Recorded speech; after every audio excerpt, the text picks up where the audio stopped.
সাম্প্রতিক সময় ঝড়, শিলাবৃষ্টি আর কালবৈশাখীর তাণ্ডবে ২০ ভাগের বেশি হাড়িভাঙা আমের গুটি ঝরে পড়েছে। আটি আসার আগে গুটি ঝরে যাওয়ায় লোকসানের মুখে পড়েছেন নিজস্ব ও লিজ নেয়া বাগান মালিকরা। ন্যায্য দাম না পেলে চাষিদের ধকল কাটাতে হবে বছরের পর বছর। যদিও কৃষি বিভাগ বলছে উৎপাদনে খুব একটা প্রভাব পড়বে না। অয়েল অ্যাবজর্ব করে আপনার পরিবারকে রাখে হেলদি। ফুড গ্রেড ম্যাটেরিয়ালে তৈরি যমুনা কুকওয়্যার। ঝড়ে যে আমটা ক্ষতি হয়ে গেল বাবা, এখন তো আমরা পয়সাও পাবো না। গরিব গুণী যারা মানুষ তারা ওই আম কুড়িয়ে শহরে ঢাকায় নিয়ে যাচ্ছে কেউ কেউ। শিলাবৃষ্টি আর ঝোড়ো হাওয়ায় জিআই পণ্য হাড়িভাঙার কি পরিমাণ ক্ষতি হয়েছে তা স্পষ্ট রংপুরের মিঠাপুকুরের তেকানি গ্রামের চাষি আমজাদ হোসেনের কথায়। তিনি হাড়িভাঙার মাতৃগাছের মালিক নফল উদ্দিন পাইকারের সন্তান। একই অবস্থা পদাগঞ্জ রুকনিগঞ্জ গ্রামের চাষি মিন্টু মিয়ার। তার বাগানে 400 মন ফলনের আশা থাকলেও ঝরে গেছে 100 মনই। মন্ডলপাড়ার চাষি আলামিনেরও একই দশা। তার 70 শতক জমির বাগানের 100 মন আমই ঝরে গেছে। এরই মধ্যে লাখ টাকারও বেশি খরচ হয়েছে তাদের প্রত্যেকের। প্রায় 100 মনের মতো আম শেষ। আর যদি 2-3 দিন এরকম বাতাস হয় তাহলে বাগানে আসতে হবে না। গত 2 দিনে অনেক ক্ষয়ক্ষতি হয়েছে। প্রায় 3 ভাগের 1 ভাগে আম নাই, যা বলার মতো না। এদিকে বেশি দুরবস্থা লিজ নেয়া চাষিদের। খোরাগাছের ওয়ার্ড মেম্বার মোমদেল হোসেন 70 লাখ টাকায় 30 একর জমি লিজ নিয়েছেন। এরই মধ্যে 2000 মন আম ঝরে গেছে বলে দাবি তার।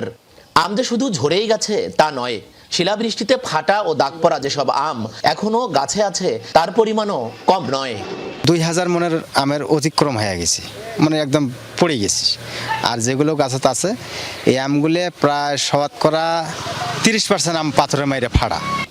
26 ও 27 এপ্রিলের শিলাবৃষ্টির সাথে ঝড়ো হাওয়ায় হাড়িভাঙার রাজধানী খ্যাত রংপুরের পদাগঞ্জ ও আশেপাশের বিভিন্ন বাগান থেকে ঝরে গেছে টনকে টন আম।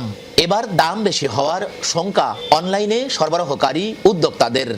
আম ঝরে যাওয়ার কারণে এবং আমের কিন্তু এখন আটি আসেনি, আটি না আসার কারণে আমগুলো কিন্তু পুরোটা ওয়েস্টেজ হয়ে যাবে। এই কারণে এই ওয়েস্টেজ পোষানোর জন্য বেশি দামে আম বিক্রি করতে হবে। আগে যে রেট দামে ফলটা পাইছিলাম, আমটা পাইছিলাম, এবারও কি আমাদের কাস্টমারের কাছে আমরা সেই দামে কি পৌঁছাতে পারবো কি না, কিন্তু এখন আমাদের সন্দেহ ঠিক যে আমরা ওই দামে হয়তো বা পারবো না। তবে এমন পরিস্থিতিতেও আশার কথা শুনিয়েছে কৃষি বিভাগ।